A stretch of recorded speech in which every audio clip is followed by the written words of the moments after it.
Palantir continues to make big moves in furthering their moat and scalability, as well as huge murmurings around a possible position in the upcoming administration for one of Palantir's top executives.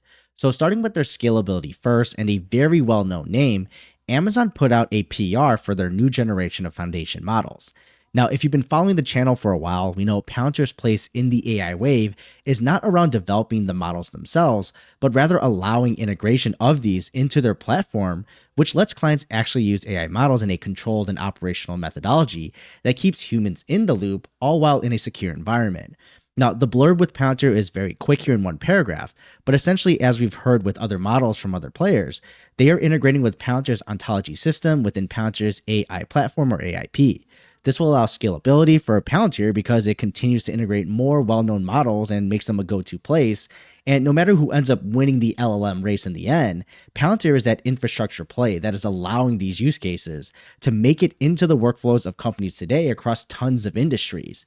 And even provide a specific example with integrating insurance agents to process complex policy requests, as well as supply chain agents that orchestrate end-to-end relocation processes. So this is a big step for Palantir to get the big tech names like Amazon to play around them, knowing that their AIP platform is making AI accessible for enterprise customers.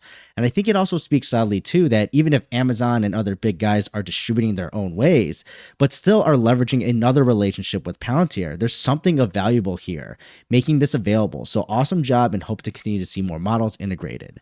Now, the next big news too, in relation to their moat, specifically in the government space. Palantir locked down another FedRAMP high authorization for their Palantir Federal Cloud Service, or PFCS, as well as the PFCS supporting services. And this is across all their product offerings, including AIP, Apollo, Foundry, Gotham, FedStart, and Mission Manager. This continues to build their moat around the government business, already being one of the only few companies in the world to have Impact Level 6 authorization. And this actually enables them to process most sensitive unclassified workloads too. So we know this is the bread and butter for Palantir's business and got their first start out with the government. And of course, more authorizations continues to build this moat for them, where they can keep building that gap against established as well as new entrants trying to win government contracts. And this actually transitions onto Shyam Sankar, which coincidentally, he actually had some recent sales, which I'll cover very quickly here.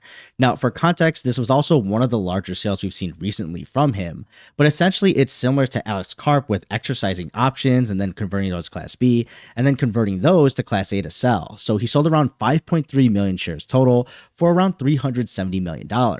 But it's important to note his remaining holdings and explanation of reasons. So for Class A shares after the sales, he has 750,000 directly held, as well as 750,000 indirectly held. Then he has 2.25 million employee stock options here left, and 2.56 million Class B shares left. And the explanation of reasons below note that these are part of his trading plan that was entered into on August 29th of this year, so a while back. But do as you want with this information. I know insider selling can be a sensitive topic. But more interesting around Shyam Sankar actually is that there have been murmurings that he could be in the running for a big Pentagon leadership role around their research and engineering strategy. Now, Palantir already has a close relationship with the DoD business-wise, but having talks about them getting a high-level executive considered for such a prominent position that is kind of related to Palantir's business already would be huge. Now, it's also not out of Shyam's skill set too, as the CTO of Palantir, who's been elbow deep in the development of Palantir's products as well as the business with the government.